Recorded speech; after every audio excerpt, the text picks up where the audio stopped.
अल्लाह सल्लल्लाहु ताला अलैहि वसल्लम। आप हजरात तवज्जो फरमाइए। देखिए लाइट मेरे चेहरे पे है जिसकी वजह से मैं साफ आप लोगों को देख नहीं पा रहा हूँ, तो इसका फ़ायदा उठा के निकल मत जाइएगा, इसलिए कि मेरे बाद आपको बहुत बेहतरीन तकरीर इंशाअल्लाह समाअत करनी है। आप ऐलान सुन चुके हैं। हजरात, हम में से हर इंसान पर अल्लाह पाक ने कुछ जिम्मेदारियां आयद फरमाई हैं।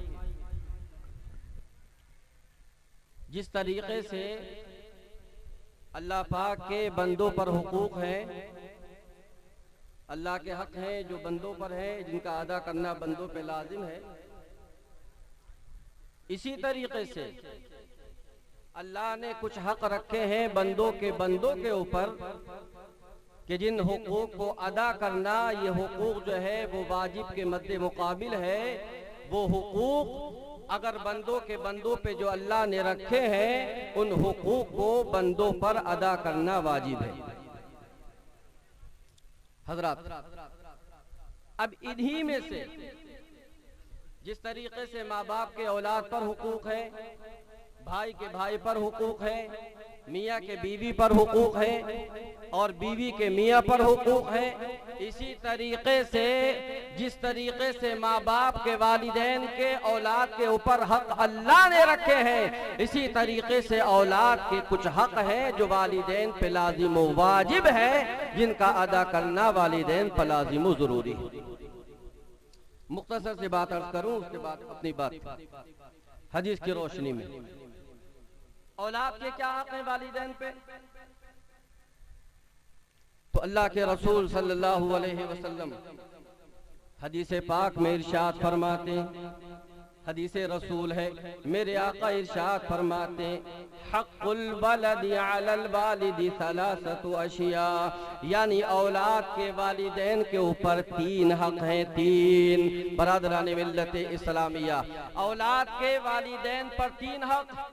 अब उसमें से पहला हक ये है, अगर किसी मुसलमान के यहाँ अगर कोई बच्चा पैदा हो, चाहे बेटी पैदा हो चाहे बेटा पैदा हो, जब किसी मुसलमान के यहाँ कोई बच्चा पैदा होता है तो मेरे आका इरशाद फरमाते हैं, उस आने वाली औलाद, उस आने वाले बेटे, उस आने वाली बेटी का उसके बाप के ऊपर ये पहला हक है, अन युहसिना इस्महु इज़ा वुलिदा, कि जब दुनिया के अंदर उसकी औलाद दुनिया के अंदर आ जाए तो उस आने वाली औलाद का उसके बाप के ऊपर ये पहला हक है कि उसका अच्छा नाम रखे।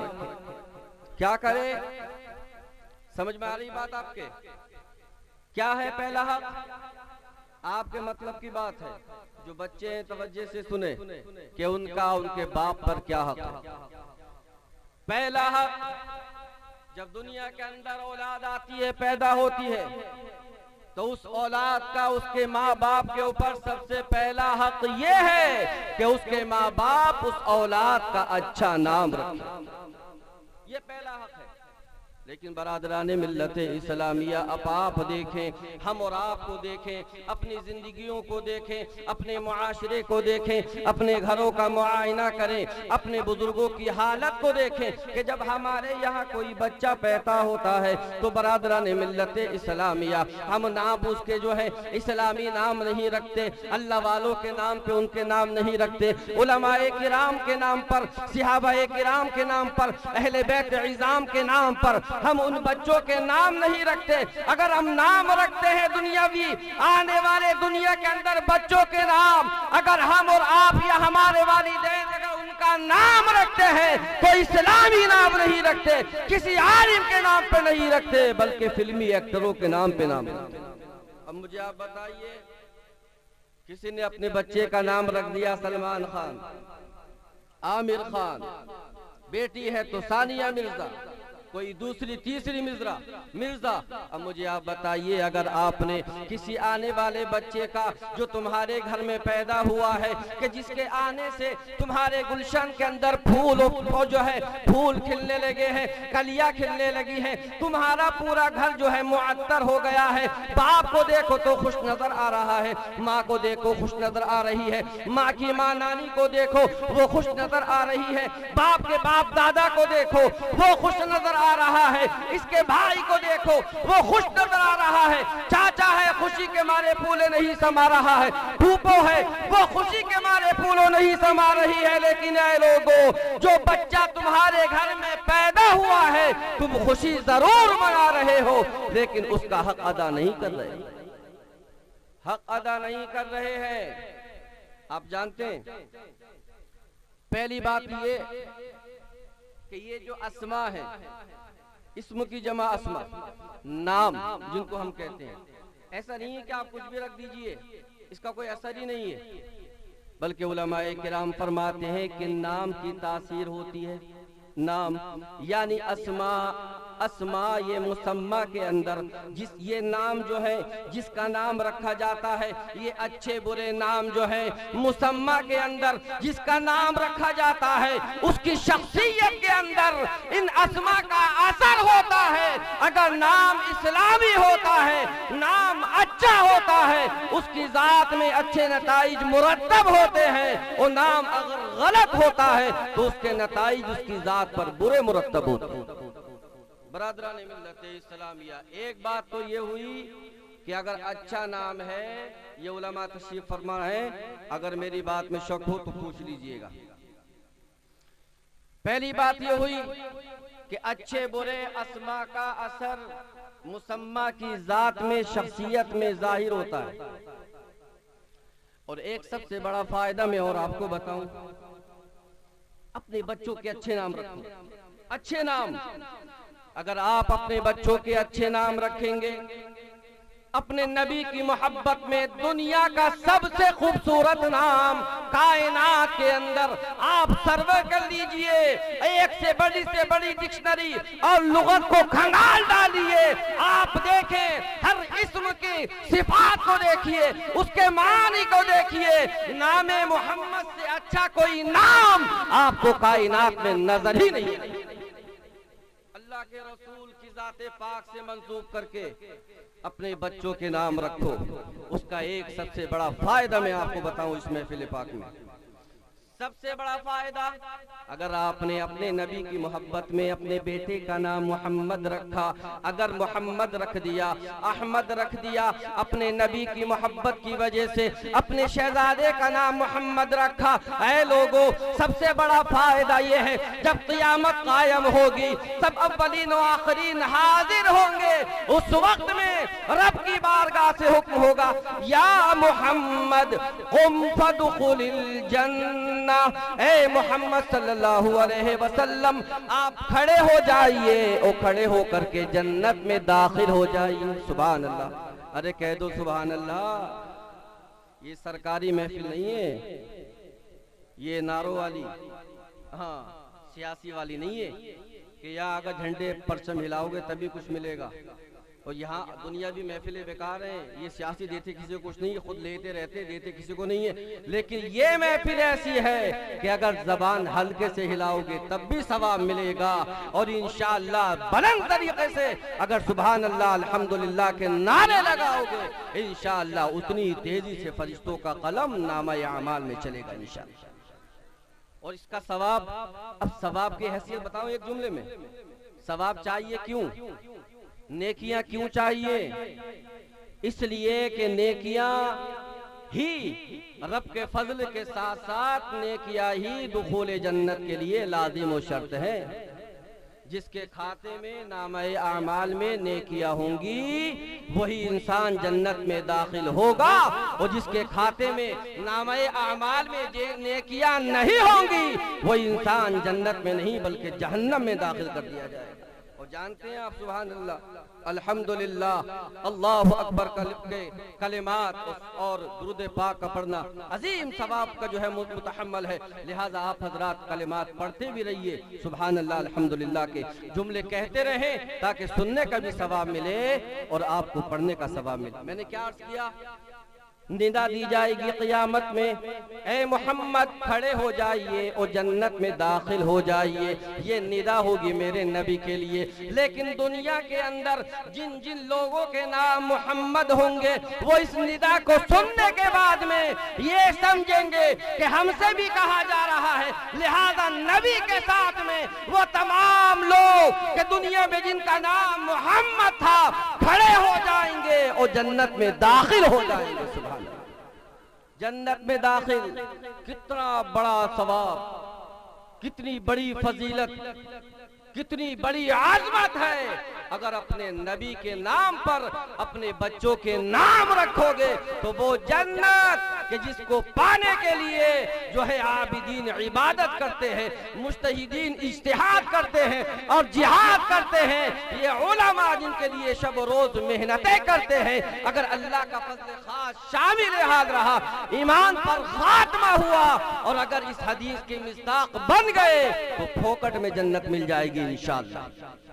बरादरान मिल्लत इस्लामिया, अब ये जो जन्नत में खड़े जो जाने के लिए जाएंगे, मोहम्मद सल्लल्लाहु अलैहि वसल्लम के जो जितने भी मुसम्मा होंगे, जिनके नाम मोहम्मद होंगे, निदा होगी नबी के लिए कि जाओ जन्नत में दाखिल हो जाओ, और ये सब समझेंगे हमसे भी कहा जा रहा है, ये भी जन्नत में दाखिल होंगे।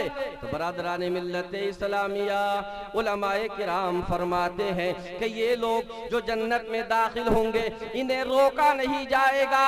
अपने हबीब सल्लल्लाहु अलैहि वसल्लम के इसमें पाकी करामत की वजह से इन लोगों को जन्नत में दाखिल होने से रोका नहीं जाएगा। सुभान अल्लाह, जन्नत में दाखिल हो जाएंगे, जन्नत में। और एक बात और अर्ज करूं, याद आई, आज के दौर में सबसे बड़ा मसाला बना हुआ है रिस्क का, रिस्क, पैसा, सबसे बड़ा मसला। जिसको देखो पैसे के चक्कर में भागा फिर रहा। अच्छी बात है, रिस्क हलाल की तलब फर्ज है, करना चाहिए, मगर रिस्क हलाल की तलब फर्ज है, हराम की फर्ज नहीं है।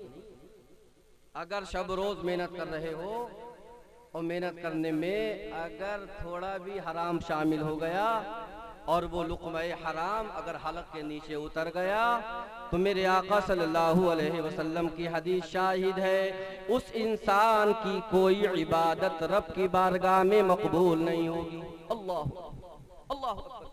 एक हदीस पाक में मेरे आका इरशाद फरमाते, मफ़हूम हदीस मुलाहिज़ा फरमाइए, आका इरशाद फरमाते, एक शख्स है जिसका खाना हराम है, जिसका पीना हराम है, जिसका लिबास जो है वो हराम के पैसों का है, खाता है हराम, पीता है हराम, लिबास है हराम का, और अपने हाथों को दराज करने के बाद में रब की बारगाह में दुआ करता है, अल्लाहुम्मा या रब्बी या रब्बी या रब्बी, रब को पुकारता है, मेरे परवदिगारे आलम, ऐ मेरे रब, ऐ मेरे रब। मेरे आका इरशाद फरमाते हैं, जिसका खाना हराम, जिसका पीना हराम, जिसका लिबास हराम है, परवदिगारे आलम को उसकी पुकार का कोई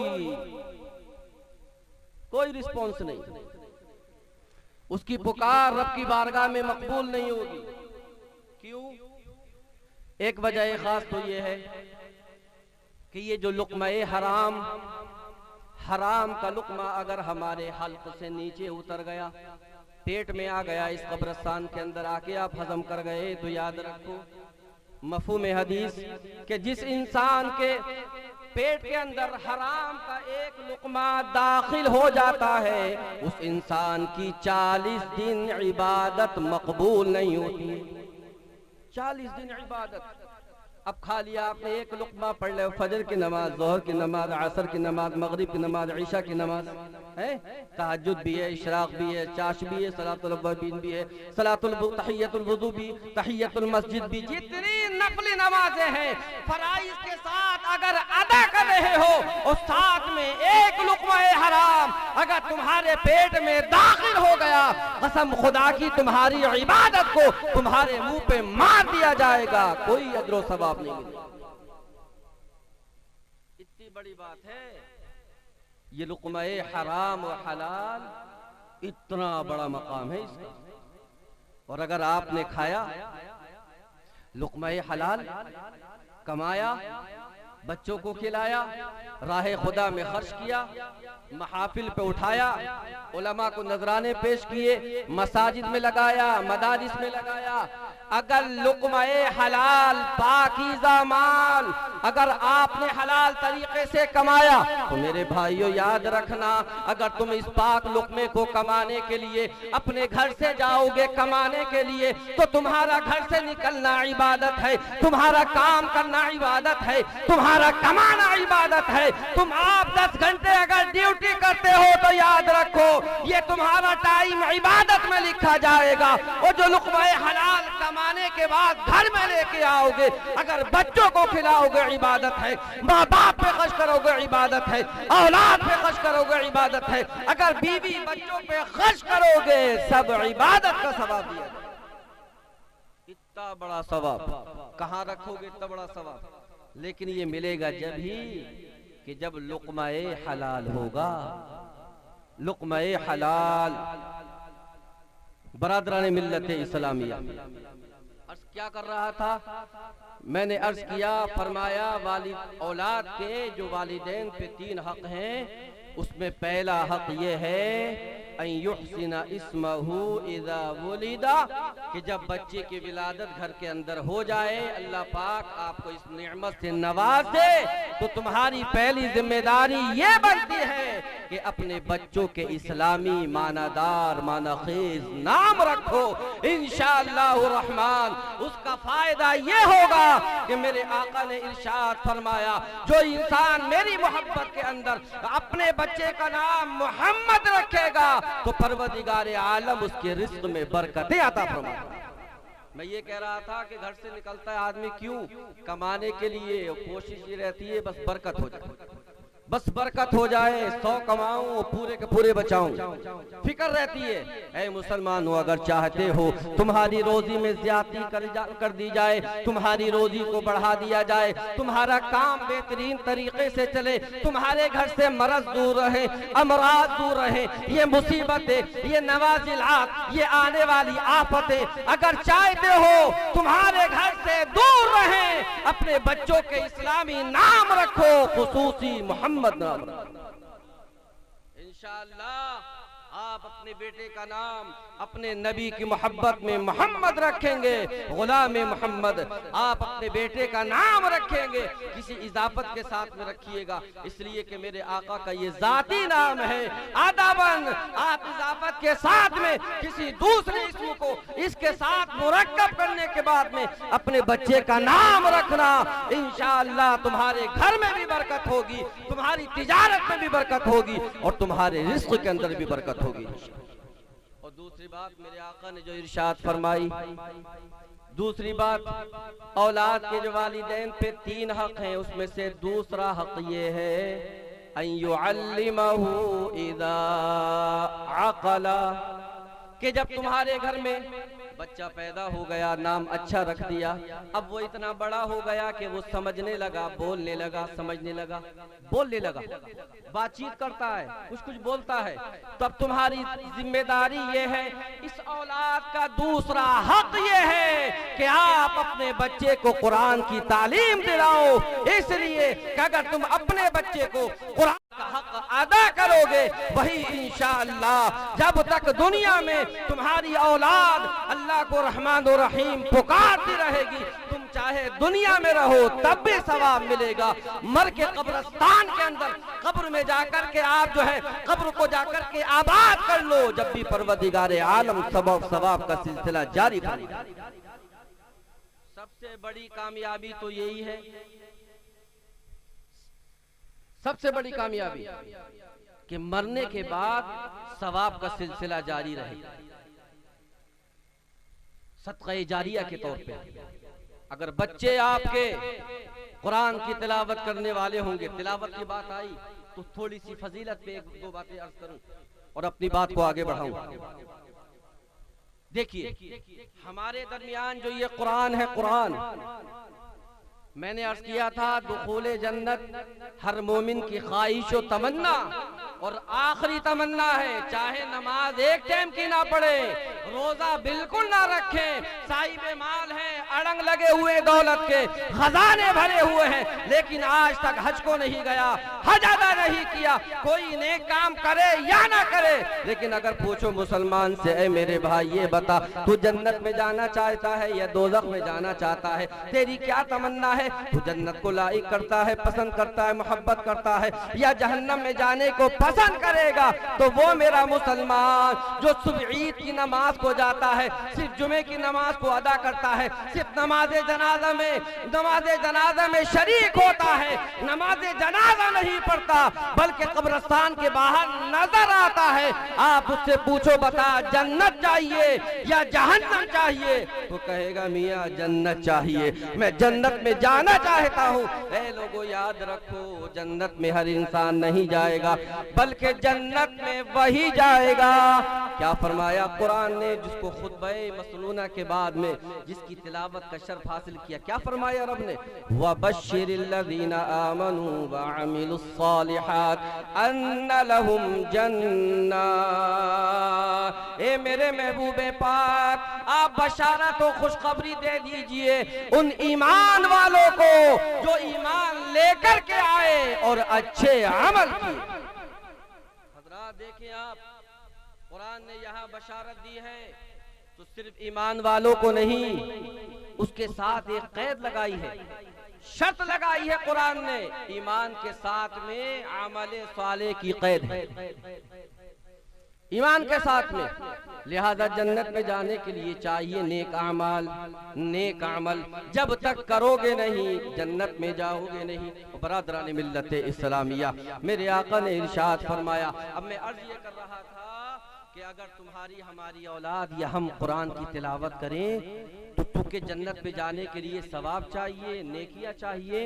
और तिलावत कुरान अजीम पर किस कदर सवाब है, दो जुमलों में बात अर्ज करूं और बात को आगे बढ़ाऊं। कुरान अजीम के अंदर अगर कोई इंसान कुरान की तिलावत करता है तो फ़क़ी अबुल लैस समरकंदी रहमतुल्लाहि ताला अलैहि इरशाद फरमाते, अगर कोई इंसान कुरान अजीम का एक हर्फ की तिलावत करे गैर नमाज में, अगर कोई इंसान कुरान पढ़ता है, जैसे यहाँ पे कुरान की तिलावत की गई, या तुम अपने घर के अंदर करो या तुम अपनी दुकान के अंदर करो, इसलिए करना चाहिए कुरान की तिलावत। जहाँ कुरान की तिलावत से अल्लाह रब्बुल इज्जत सवाब इनायत फरमाता है, वही परवरदिगार आलम तिलावत कुरान अजीम के जरिए परवरदिगार उस मकान और दुकान और घर के अंदर रहमतों की बारिशें फरमाया करता है। इसलिए कुरान पढ़ना चाहिए, पढ़ा करो कुरान, सवाब सुनो कितना बड़ा है। अगर किसी इंसान ने गैर नमाज में अगर कुरान अजीम के एक हर्फ की तिलावत की, पढ़ा, तो उलमाए किराम फरमाते हैं कि इस पढ़ने वाले को 10 नेकियों का सवाब इनायत फरमाया जाएगा। सुभान अल्लाह, सुभान अल्लाह, 10 नेकियां। और अगर कोई इंसान सुन रहा है कुरान की तिलावत तो सुनने वाले को भी सवाब दिया जाएगा, इसके भी खाते में एक नेकी दर्ज की जाएगी। हजरात, ये हुई गैर नमाज की बात। अब अगर कोई इंसान इसी कुरान अजीम को नमाज की हालत में, हालत क़ियाम के अंदर, क़ियाम का मतलब खड़े होना, जब हम नियत करते हैं अल्लाहु अकबर, उसके बाद में हमने सना पढ़ी, तअव्वुद व तस्मिया पढ़ने के बाद सूरह फातिहा की हमने तिलावत की, तो ऐ मुसलमानों सुनो कितना बड़ा सवाब कुरान के पढ़ने पर अल्लाह इनायत फरमाता है। मुलाहिजा करो, जो इंसान सूरह फातिहा या गैर सूरत, सूरह फातिहा के अलावा कोई दूसरी सूरत या दूसरी सूरत के अलावा बीच में से या आखिर में से अगर कुरान की तिलावत करता है तो परवरदिगार आलम नमाज की हालत के अंदर जो इंसान कुरान की तिलावत करता है, परवरदिगार आलम हर हर्फ के बदले 100 नेकियां इनायत फरमाता है। इतना बड़ा सवाब। और अगर किसी ने पढ़ दिया एक सफा या हाफिज साहब ने पढ़ दिया एक पारा, तो लगाइयो हिसाब कितना बड़ा सवाब मिलेगा, है? कैलकुलेटर फेल हो जाएगा इंशाअल्लाह। ये कुरान अजीम की तिलावत अगर किसी ने कर दी तो बरादरान मिल्लत इस्लामिया, औलाद का वालिदैन के ऊपर ये दूसरा हक है, अय्युअल्लिमहुल किताब इज़ा अक़ला, जब समझने पढ़ने बोलने के लायक तुम्हारी हमारी औलाद हो जाए तो तुम्हारे हमारे ऊपर उस औलाद का ये हक है कि अपने बच्चे को मकतब में दाखिल करे या गैर मकतब में घर में खुद पढ़ाए, लेकिन कुरान अजीम उस बच्चे को पढ़ाए और बच्चे को सिखाए। हजरात याद रखिए, अगर ये बच्चा ऐसे ही जाहिल रह गया, कुरान ना पढ़ सका, इल्म हाल हासिल ना किया, तो याद रखें कि हर हक जो होता है वो वाजिब का मुतबादिल होता है। अगर किसी ने हक अदा ना किया तो याद रखें हक अदा करना वाजिब। ये वालिदैन कल बरोज़े क़ियामत रब के कचहरी के अंदर उसकी बारगाह में हाजिर किए जाएंगे और हम और आप या हमारी औलाद रब की बारगाह में अर्ज़ करेगी, ऐ मौला ये मेरा वालिद है, ये मेरी वालिदा माजिदा है, ये वालिद गिरामी है, इन्होंने मुझे कुरान अजीम की तालीम दुनिया में दिलवाई नहीं थी तो मैं कुरान पढ़ता कहाँ। जब कुरान याद नहीं तो नमाज कैसे होगी, जब नमाज अदा नहीं होगी तो नमाज को अदा करना फर्ज है। और जो इंसान नमाज को अदा नहीं कर सकेगा तो तर्के नमाज की बुनियाद पर और हमेशा पूरी जिंदगी अगर नमाज को अदा ना कर सका तो याद रखो इसी अमल की बुनियाद पर उसको जहन्नम में दाखिल कर दिया। आप जानते नहीं है, कुरान अजीम ने बयान फरमाया जहन्नमियों की हालत को। पूछा जहन्नमियों से पूछा जाएगा, मा सलककुम फी सकर, अरे भाई ये बताओ यहाँ कैसे पहुंच गए। ये जहन्नम तो बहुत बुरी जगह है, अजाब की जगह है, यहाँ सांप है, बिच्छू है, यहाँ आग है, शदीद सख्त से सख्तर अजाब का मकान और ठिकाना मावाओ मलजा है। ये तुम यहाँ कैसे पहुंच गए? कौन सा ऐसा अमल दुनिया में करते थे कि जिसकी बुनियाद पर अल्लाह पाक ने तुम्हें जहन्नम में दाखिल कर दिया है? तो क्या कहेंगे? जवाब में कहेंगे कालू, तो कहेंगे लम नकु मिनल मुसल्लीन। यार बात तो इतनी सी है कि हम दुनिया में रहते थे, हम उठते थे, खाते पीते थे, हम तिजारत करते थे। ये तर्जुमा नहीं है, मुलाजा फरमाइए, तभी अर्ज कर रहा हूँ। हम उठते थे, चलते फिरते, खाते पीते थे, हम सारे काम करते थे, लम नकु मिनल मुसल्लीन, लेकिन नमाज अदा नहीं करते थे। सारे काम, सब काम हो रहे और हद तो ये है कि जायज तो जायज, नाजायज काम भी कर रहा मुसलमान आज के दौर में। बल्कि यूं कहूं तो गलत नहीं होगा, जायज तो बहुत कम है, नाजायज मुकम्मल कर रहा। और हद ये है कि हमारे और तुम्हारे घर घर की कहानी है ये।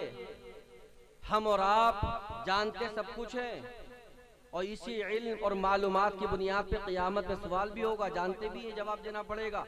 मगर उसके बावजूद हम जानने के बावजूद जितने काम करते हैं 90% उसमें से नाजायज व हराम काम करते हैं और 10% ऐसे होते हैं जो कि जायज व हलाल काम करते हैं। बरादरान मिल्लत इस्लामी अर्ज ये कर रहा था कि तुम्हारी हमारी जिम्मेदारी ये है अपनी औलाद को कुरान अजीम की तालीम दिलवाएं। उसके दो फायदे होंगे, एक तो दुनिया में रहने के बाद में जब उसको कुरान पढ़ना आएगा, जब कुरान का कारी होगा, तजवीद के साथ में कुरान पढ़ना जानता होगा, जब रब की बारगाह में हालत क़ियाम में नमाज की हालत में तुम्हारी और हमारी औलाद नमाज को अदा करेगी, अल्लाह पाक हर हर हर्फ के बदले 100 नेकियां इनायत फरमाएगा। और चूंकि नमाज आमाले सालिहा में दाखिल है और अमले सालिह जो इंसान करता है ये आमाले सालिहा जन्नत में दाखिल होने के ज़ामिन है। जब हमारी औलाद कुरान को पढ़ेगी इंशाअल्लाह जन्नत में दाखिल होगी और जब तक दुनिया में रहेगी तिलावत करती रहेगी उसको भी सवाब मिलेगा, हमें भी सवाब मिलता रहेगा। बरादरान मिल्लत इस्लामिया, और तीसरी बात मुलाहिजा फरमाए, जब खत्म कराना हो बुला लेना है, बुला लो। तीसरी बात मुलाहिजा फरमाए, तीसरा हक औलाद का जो वालिदैन के ऊपर है वो ये है अय्युज़व्विजहू इज़ा बलगा, कि जब तुम्हारी हमारी औलाद बेटा हो के बेटी हो, के बुरी, काली हो के गोरी, आलिमा हो आलिम हो या जाहिल हो या जाहिला हो, जैसी भी हो, तुम्हारी हमारी औलाद जो हमारे घर के अंदर है, हमारे नुत्फे से पैदा है, जिसके हम बाप है लोगों याद रखो, उन औलादों का हमारे ऊपर तीसरा ये हक है कि जब हमारी औलाद बालिग हो जाए, उनके अच्छे रिश्ते देखने के बाद में शादियां कर दे। जब हम अपने बच्चों की शादियां करेंगे, निकाह कर देंगे, हम उनके हक से सुबुगोश हो जाएंगे। बरादरान मिल्लत इस्लामिया यहाँ बड़ी खराबी है। बच्चों की उम्रें निकल रही है, लड़कियां 30 साल 35 साल की उम्रें हो गई हैं, 25 30 साल के जवान लड़के, शहवत का जमाना है ये। 15 से 13 14 साल के बाद जैसे ही बालिग होता है लड़का या लड़की, बुलूग के बाद से लेकर के तकरीबन 30 से 35 साल का ये वक्त जो होता है, ये जुनून और दीवानगी का वक्त होता है। लेकिन हमारे मुसलमान भाई इस चक्कर में कभी पैरों पे खड़ा नहीं हुआ है, अभी कमाता क्या है, अपने पैरों पे खड़ा नहीं है, पैरों पे खड़ा नहीं। अबे ये पैर इसके नहीं तो किसके, तेरे पैर है? अबे इसी के तो पैर है। सवाब कहेंगे साहब मजाजी माना मुराद है, हकीकी माना मुराद नहीं। मैं समझ गया, हाँ मजाजी माना मुराद है, मतलब ये है कुछ काम नहीं करते जनाब, लाड प्यार में पाला है। सुबह को उठते अजान होती है, मस्जिद के मुअज्जिन साहब जिनकी तनख्वाह 5000 रुपए, उठते अल्लाहु अकबर अल्लाहु अकबर, इब्तिदा से लेके इंतजाम खत्म, सलात हो गई, सलात भी खत्म, अजी मियाँ नमाज खत्म, सूरज निकल के आ गया, आग बरसा दिया, लेकिन नवाब साहब है कि सोने से फुर्सत नहीं, सो रहे हैं आराम से, उठते ही नहीं। अब मुझे बताइए इनका रिस्क में बरकत कहाँ से और रिस्क मिले कहाँ से? इसलिए कि उलमा फरमाते, आप उनसे पूछो तो ये बताएंगे कि फज्र की नमाज के बाद में रिस्क को तकसीम किया जाता है। जिस वक्त में अल्लाह के फरिश्ते रिस्क लेकर के तेरे हिस्से का तेरे घर पे आते हैं, तेरे घर पहुंचते हैं, उस वक्त में तू उनको मस्जिद में नहीं मिलता, मुसल्ले पे नहीं मिलता, बल्कि नापाकी की हालत में अपने बिस्तर पे सोता हुआ मिलता है, जिसके नतीजे में वो तेरा रिस्क तेरे मुंह पे मारते हैं और फौरन रब की बारगाह में हाजिर। अब मुझे बताओ बरकत कहाँ से होगी, कहाँ से बरकत होगी? तो ये कैसे खड़ा होगा भाई अपने पैरों पे? जब ये सोते ही रहेंगे नवाब साहब, तो ये पैरों पे खड़े कैसे होंगे? याद है मुसलमानों, ये एतिकाद की कमजोरी है। यकीन जानिए, अल-हक़ मुर्रुन का साथ अर्ज़ करूं, ये हमारा ज़ुअफ़ ईमान है, हमारे ईमान के अंदर नक़ाहत है, ज़ुअफ़ है, कमी है।